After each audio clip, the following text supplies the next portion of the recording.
안녕하세요, 모자빌런입니다. 거의 반년 만에 하는 디즈니 빌런 분석 영상이죠. 이번 영상에선 디즈니 최고의 빌런으로 손에 꼽히는 바다마녀 우르슬라에 대해 다뤄보도록 하겠습니다. My dear sweet child, that's what I do. It's what I live for. To help unfortunate merfolk like yourself. 뚱뚱한 체형의 문어 다리, 디즈니 빌런 특유의 떡 화장까지 한번 보면 도저히 잊을 수가 없는 인상 깊은 디자인이죠. 우르슬라는 디즈니 영화 인어공주의 메인 빌런으로 에리얼의 아버지이자 인어들의 나라 아틀랜티카의 지도자인 트라이튼의 숙적입니다. 평상시엔 잘생겨지고 싶다던가 사랑하고 싶다던가 하는 인어들의 소박한 소원을 들어주는 착한 마법사 노릇을 하고 있지만 그 정체는 트라이튼의 지위와 온 바다를 뜻대로 호령할 수 있는 그의 마법 삼지청을 탈취하려고 음모를 꾸미는 사악한 마녀입니다. 한때 아틀랜티카의 궁정 마법사였다 쫓겨난 과거가 있는 그녀는 그 악명에 걸맞게 어마무시한 마법 능력을 지니고 있는데요. 언뜻 보기엔 우스꽝스러운 외모와 다르게 중저음의 매력적인 목소리 톤과 이 엄청난 마법 연출이 시너지를 일으켜 굉장히 무시무시한 카리스마를 자랑합니다. 뿐만 아니라 사형마로 부리는 쌍둥이 곰치 플로썸과 제썸을 친자식처럼 귀여워하는 디즈니 빌런 특유의 인간적인 모습도 있습니다. 인어공주 영화는 안 보고 노래만 아는 분들은 이런 개쩌는 목소리와 노래 솜씨를 가졌으면서 왜 굳이 에리얼의 목소리를 원한 건가 궁금해 하는데요. 엄밀히 말하자면 우르슬라는 에리얼의 목소리를 탐낸 적은 없습니다. 목소리 없이 3일 안에 왕자를 꼬시면 에리얼은 완전한 인간이 되지만 실패하면 우르슬라에게 영혼을 빼앗긴다. 목소리는 그저 에리얼을 인간으로 만들어주는 계약사항에 불과합니다. 우르슬라는 에리얼을 자기 소유로 만들어 트라이튼의 지위 및 삼지청과 교환할 생각이었거든요. 목소리를 빼앗은 건 말 못하고 왕자 꼬시긴 불가능할 거라고 생각해서였을 뿐입니다. 하지만 예상과 다르게 에리얼은 목소리 없이도 계약 조건을 성사시킬 뻔했고 조급해진 우르슬라는 아름다운 인간 미녀 바네사로 변장하곤 빼앗은 에리얼의 목소리로 에릭에게 최면을 거는데요. 결국 에리얼을 자신의 것으로 만드는데 성공한 우르슬라는 그녀를 해방시키는 조건으로 트라이튼과 거래하여 그가 가진 모든 것을 빼앗아 자신의 목적을 달성합니다. 트라이튼의 삼지청을 들고 그 권능을 펼치는 우르슬라의 모습은 그야말로 지니가 된 자파나 용으로 변신한 말레피센트에 맞먹는 무시무시한 위험을 내뿜는데요. 방금 언급된 두 캐릭터에서 알 수 있듯 우르슬라는 디즈니 빌런 하면 제일 먼저 떠오르는 한 명에 속할 만큼 잘 만들어진 캐릭터입니다. 우르슬라는 계략을 꾸미고 주인공을 유혹하는 지능형 빌런으로 스카나 자파하고 비슷한 유형인데 그 중에서도 가장 치밀한 계획과 행동력을 보여줍니다. 중간에 난관도 있긴 했지만 곧바로 차선책을 내놓거나 실패의 위기 속에서도 기가 막힌 타이밍으로 결국 성과를 거둔 그녀의 계획에 실패란 없었고 모든 목적을 이룬 우르슬라는 정말 디즈니에서 치밀하기로는 손에 꼽을 악당이라 할 수 있습니다. 짜투리 얘기를 조금 하자면 우르슬라의 하반신은 문어 분위기가 강하지만 촉수는 6개 뿐인데요. 이는 촉수 8개가 애니메이팅이 어려워서 의도적으로 줄인 거라 합니다. 우르슬라의 상우인 팻 캐롤은 1948년부터 연기 활동을 해오신 분인데요. 그녀는 우르슬라를 셰익스피어 연극 배우처럼 화려함과 연기력을 갖춘 사기꾼 중고차 파리처럼 생각하며 연기했다고 합니다. 이 탓에 연기할 때 높은 톤을 쓴다네요. 올해로 연세가 95세나 되는 팻 캐롤은 아직도 우르슬라를 연기하는 디즈니의 최고령 상우 중 한 명입니다. You've played right into my tentacles, Triton. 1편의 이전 시점을 다룬 작품 중 하나인 TV 시리즈에서도 우르슬라는 아틀랜티카의 왕위를 차지하기 위해 음모를 꾸미는 빌런으로 등장합니다. 이 작품은 재미랑 별개로 디즈니 TV 애니메이션 부서에서 만든 거라 정사로 보긴 좀 힘든 건데 우르슬라는 특히 원작의 중후한 카리스마가 많이 퇴색되어 요정, 아니 개 데모로 변장하거나 불운을 부르는 생물 때문에 주문에 실패하는 등 좀 깨는 모습을 많이 보여줍니다. 원작 빌런이고 설정상으로도 트라이튼의 숙적인 만큼 아틀랜티카를 노리는 빌런들 중 가장 강력하고 위험하긴 하지만 아무래도 원작이랑은 좀 괴리가 있는 편입니다.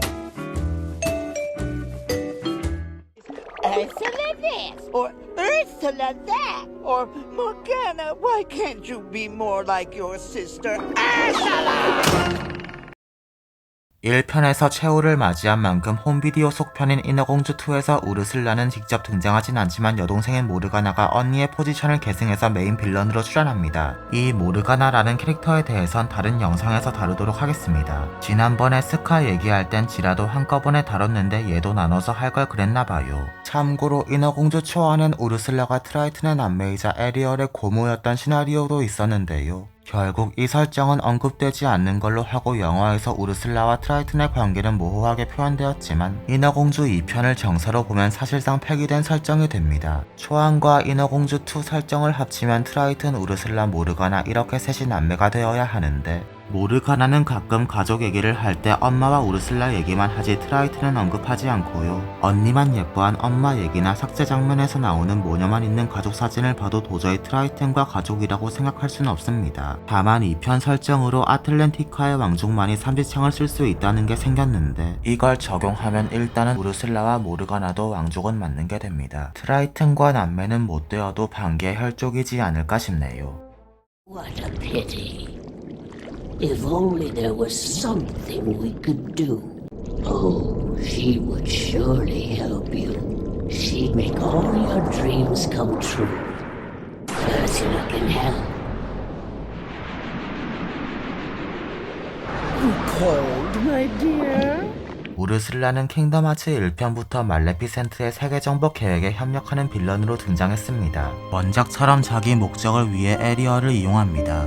바로 트라이튼의 삼지창, 말레피센트에게 협력하는 1편 한정으론 열쇠구멍을 찾기 위해서도 있고요. 게임 출연도 여러 번이라 에릭과의 사랑뿐 아니라 바깥 세상으로 보내주겠다던가 실종된 플라운더를 찾아준다던가 회유 수법도 다양해졌습니다. 킹덤 하츠 2에서는 원작의 프롬포추너트 소울 말고 게임 오리지널 뮤지컬도 부르고요. 인어공주 세계관을 배경으로 한 월드가 등장하지 않는 킹덤 하츠 드림드롭 디스턴스 튜토리얼에서 주인공들을 습격하는 이벤트로 등장하기도 합니다. 말레피센트 빼고 다른 빌런들은 본인 작품의 배경인 월드가 있어야 출연을 하는데 나름 대우받은 거라 볼 수 있겠네요. My dear sweet child, don't fret. I understand. But you're also in luck. I can help with your dilemma. 드라마 원스 어폰 어 타임에선 우르슬라라는 이름을 가진 캐릭터가 셋이나 있습니다. 이 드라마에서 우르슬라는 바다의 여신으로 전설에 따르면 인어들이 1년에 한 번 육지를 걸을 수 있도록 선물을 줬다고 하는데요. 사악한 여왕의 백설공주를 없애기 위해 여신을 사칭한 우르슬라가 드라마에서 처음 등장한 우르슬라입니다. 에릭과의 사랑을 꿈꾸는 에리얼을 이용하고자 변장을 한 것이죠. 백설공주를 인어로 만들 뻔했지만 함정임을 깨달은 에리얼 덕에 여왕의 음모는 무산되고요. 에피소드 마지막에 진짜 여신 우르슬라가 자신을 사칭한 것을 경고하기 위해 여왕 앞에 잠깐 나타난 게 두 번째 우르슬라입니다. 세 번째 우르슬라는 시즌4에서 말레피센트 크루엘라와 함께 악당이 항상 패배하는 결말을 바꾸기 위해 등장합니다. 이름이 우르슬라인 이유는 아버지가 여신의 이름을 따와 지어줘서 그런 거고요. 해적들 때문에 아내가 살해당하자 분노한 아버지는 우르슬라가 어머니에게 배운 노래로 인간을 유혹해 죽이도록 합니다. 하지만 우르슬라는 어머니의 유일한 유산인 노래를 누군가를 해치는 데 쓰고 싶지 않아 아버지와 갈등을 빚게 되고 딸을 통제하기 위해 음모를 꾸민 아버지 때문에 생긴 계속되는 배신으로 상처받은 우르슬라는 아버지의 마법 삼지창으로 자기 하반신을 문어다리로 바꿔 무시무시한 바다의 마녀로 거듭났던 것입니다. 나름 비극적인 과거를 가진 우르슬라가 어떤 결말을 맞을지는 드라마를 직접 보길 추천합니다. 사실 딱히 마법도 안 쓰고 우르슬라보단 에리얼과 비슷한 캐릭터입니다.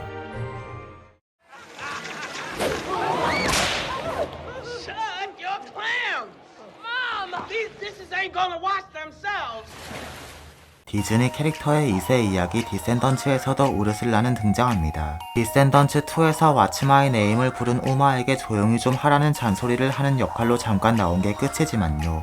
이즈리 섬에서 우르슬라의 피쉬앤칩스라는 식당을 운영하는 중이고 집에서 멜로드라마 보는 걸 좋아한다는 뒷설정이 있습니다. 왠지 참 어울리네요. 우르슬라의 캐릭터는 사기꾼 마녀지만 그 딸인 우마는 다른 대부분의 디센던츠 2세들이 그러하듯 엄마의 컨셉을 전혀 안 물려받았고요. 말빨 좋은 마녀보단 괄괄한 해적단 선장 같은 캐릭터로 나옵니다. 그나마 엄마한테 받은 목걸이로 거대화 마법 정도는 부리네요.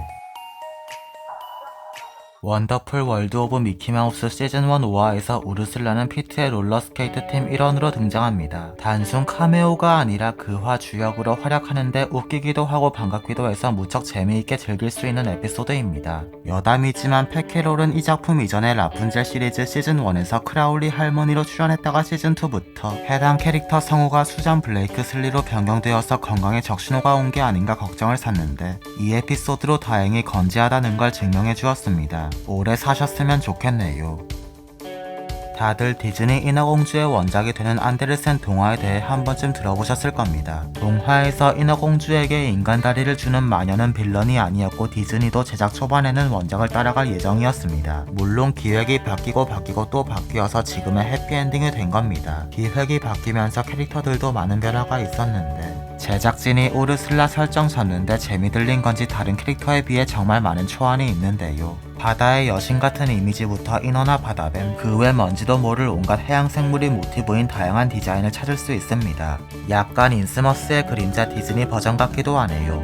원작과는 많이 달라졌지만 현재 확립된 사기꾼 문어마녀 캐릭터도 디즈니 빌런을 대표할 만큼 무척 매력적입니다.